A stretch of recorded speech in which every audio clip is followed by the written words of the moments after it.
আসসালামু আলাইকুম। আজকে আমি আপনাদের সাথে খুবই মজার একটা রেসিপি শেয়ার করব। চলুন তাহলে রেসিপিতে যাওয়া যাক। আজকে আমি আপনাদের সাথে শেয়ার করব, এটা হচ্ছে গুলশা মাছ। ট্যাংরা মাছের থেকে বড় যেটা, সেটা হচ্ছে গুলশা। আমরা এটাকে গুলশা বলি, অনেকে আবার গুলাইও বলে।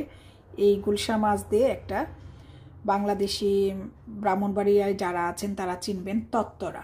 আমরা বলি এটা তত্তরা। মাখিয়ে সব কিছু দিয়ে মাখিয়ে এটা রান্না করি। তো এটা কিন্তু চাষের গুলশা না, এটা কিন্তু একদম অরিজিনাল, যেটা হাওরের গুলশা এটা। তো এখানে আমি অনেকগুলা গুলশা মাছ নিয়ে নিয়েছি। তো যে তত্তরাটা রান্না করব মাখিয়ে, তার জন্য সব মশলা দিয়ে দিয়েছি। এখানে আমি মরিচ গুঁড়ো দিয়েছি, লবণ দিয়েছি, হলুদ দিয়েছি, ধনে গুঁড়া দিয়েছি। আর আমি সব কিছুতে আদা রসুনের পেস্ট খাই, তাই সামান্য পরিমাণ আদা রসুনের পেস্ট দিয়েছি। আর সব মশলা আমি এখানে 1 চা চামচ করে দিয়েছি। আর এখানে আমি টমেটো কুচিয়ে নিয়েছি। আমাদের এখানকার টমেটোগুলো একটু শক্ত, আমি পরে এটাকে ভালো করে চটকে সফট করে দিয়ে দিব।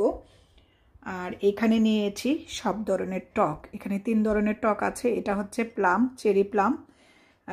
যে হলুদ যেগুলা সেগুলো হচ্ছে চেরি প্লাম, আর রেডগুলা আলবিকট। আর এখানে হচ্ছে জলপাই কয়েক পিস।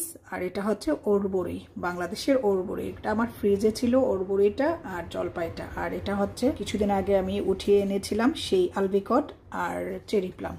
এগুলা দিয়ে আমি রান্না করব 3 ধরনের টক দিয়ে। আর এটা হচ্ছে পেঁয়াজ বাটা। এই পেঁয়াজ বাটাটার সাথে চাইলে আপনি ধনে গুঁড়ো দিয়ে এটা ব্লেন্ডারে ব্লেন্ড করতে পারেন। আমি শুধু পেঁয়াজটাকে ব্লেন্ডার করেছি। আর এগুলো রান্না করব আমি সরিষার তেলে। আপনিও চেষ্টা করবেন অবশ্যই সরিষার তেল দিয়ে রান্না করার জন্য।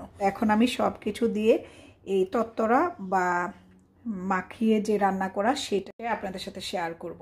তো এখন আমি টমেটোগুলোকে ভালো করে চটকিয়ে নেব। যেহেতু টমেটোগুলো একটু শক্ত থাকে, তাই এই যে দেখুন কত শক্ত। টমেটোগুলো চটকিয়ে চটকানো হয়ে গিয়েছে, একটু শক্ত, তাই আমি টমেটোগুলো চটকিয়ে দিয়েছি। তারপরে এখানে আমি দিয়ে দিব 3 ধরনের যে টক নিয়েছি, চেরি প্লাম, আলবিকট আর জলপাই ওরবড়ি। আর দিয়ে দিচ্ছি এখানে আমি পেঁয়াজ বাটাটা। আর এখন দিয়ে দিব সরিষার তেল, পরিমাণ মতো সরিষার তেল। আর সব মশলা তো আগে আমি দিয়ে রেখেছিলাম। এখন সব কিছু একসাথে ভালো করে মাখিয়ে নিব। আমি এখন ভালো করে মাখিয়ে নিয়েছি। এখন আমি রান্নাটা চড়িয়ে দিব। আর কাঁচামরিচটা আমি রান্নাটা শেষ হওয়ার পরে কাঁচামরিচ এবং ধনিয়া পাতা দিয়ে এটাকে নামিয়ে নিব। চুলাটা জ্বালিয়ে দিই, পরে আবার আপনাদের সাথে শেয়ার করছি।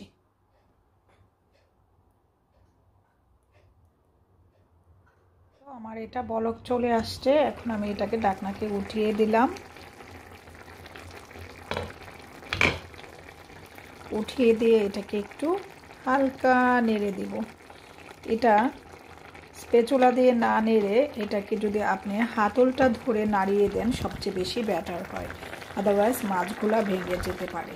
এই যে এরকম করে যে হাতলে ধরে এরকম করে ধুলিয়ে দিলেই মাছগুলো আর ভেঙে যাবে না। টমেটো, প্লাম, আলবিকট, জলপাই, ওলবড়ি সবই একদম সিদ্ধ হয়ে যাবে। আর এটা যেহেতু সরিষার তেলে রান্না করেছি, এর থেকে এত সুন্দর একটা স্মেল বের হচ্ছে, মানে এটা আপনাকে বলে বোঝানো যাবে না। মাঝখান থেকে চিড়ে নিয়ে কাঁচামরিচ দিয়ে দিলাম। এখন আবার এটাকে ঢেকে দিব। তারপর এটা হয়ে গেলে আমি এর মধ্যে ধনিয়া পাতা দিয়ে নামিয়ে নিব।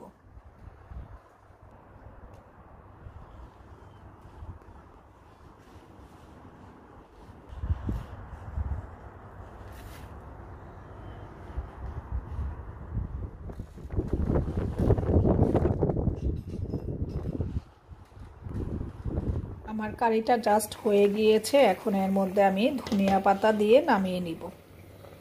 এই যে এখানে ধনিয়া পাতা কেটে রেখেছি, এটা দিয়ে নামিয়ে।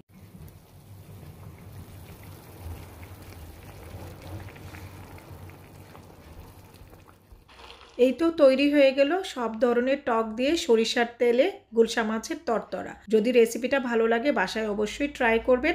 আজকের মতো এখানেই বিদায় নিচ্ছি। ইনশাআল্লাহ দেখা হচ্ছে এরকমই কোনো নতুন রেসিপি নিয়ে।